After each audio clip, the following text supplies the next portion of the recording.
వెళ్ళవలసిన రాజధాని ఎక్స్ప్రెస్ 2వ నెంబర్ ప్లాట్ఫామ్ మీదకి వచ్చుచున్నది. మీరు బ్రేక్ కదండి.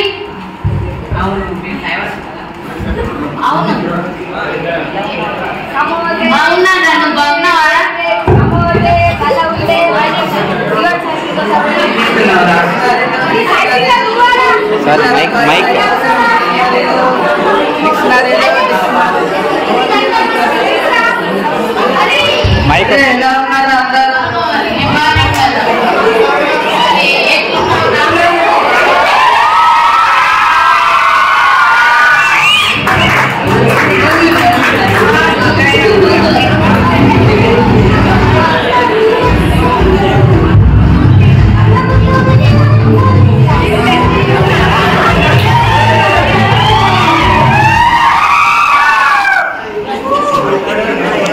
one by one.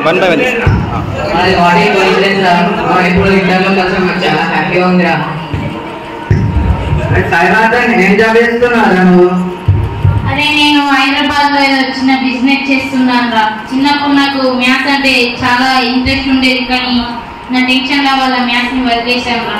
ఇప్పుడు ఇలా ఉన్నా. అదే ప్రేమ్ నువ్వేం చేస్తున్నావు రా? మరి అరే నేను సాఫ్ట్వేర్ చేస్తున్నారా, టీచర్ చెప్పేది మంచి బాగా చేసి ఇప్పుడు నేను స్థాయికి వచ్చాను. నువ్వేం వేస్తున్నారా? కానీ నేను అరే నేను కానీ ప్లాట్ఫామ్ మీద సమోసాలు అమ్ముకుంటున్నాను. చిన్నప్పుడు టీచర్లు సార్లు చెప్తే వినలేదు. వాళ్ళు స్కూల్ చెప్పుడు దుమ్మా కొట్టేవాడిని. టీచర్లు సార్లు నా మీద కోపాడితే నేనే వాళ్ళ మీద కోపాడేవాడిని. అలాగే మా పేరెంట్స్ కి కంప్లైంట్ చేసేవాడిని. అందుకే ఇప్పుడు నేను ఇలా ఉన్నాను. అదే సాక్షిగా మరి నువ్వేం చేస్తున్నావురా?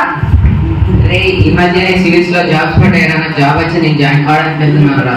రే రాజేష్ నువ్వేం చేస్తున్నారా? అదే నేను ప్లాట్ఫామ్ మీద బిజినెస్ అనుకుంటున్నారా. చిన్నప్పుడు సార్ చెప్పిన చక్కగా వినలేదు, అలాగే వాళ్ళ మీద తిరగబడ్డాను. ఇప్పుడు ఇలా ఉన్నాను.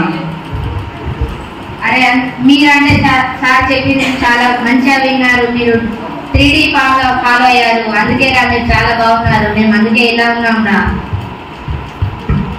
The first D and second D is goes to discipline and determination. The third D is dedication. ఈ స్కిల్ ద్వారా నేను తెలియజేసే విషయం ఏంటంటే, ఇప్పుడు చిన్నప్పుడే అందరూ ఫోన్లకు అలవాటు పడి అందులో ఇన్స్టాగ్రామ్ లని, ఫేస్బుక్ లని, పబ్జీలని, ఫ్రీ ఫైర్ లని మీ టైంని వేస్ట్ చేస్తున్నారు. స్టూడెంట్ లైఫ్ లో ప్రతి ఒక్క నిమిషం వాల్యూ. ఆ ప్రతి ఒక్క నిమిషాన్ని మీరు యూటిలైజ్ చేసుకుంటేనే చాలా పెద్ద స్థాయిలో ఉంటారు. Thank you.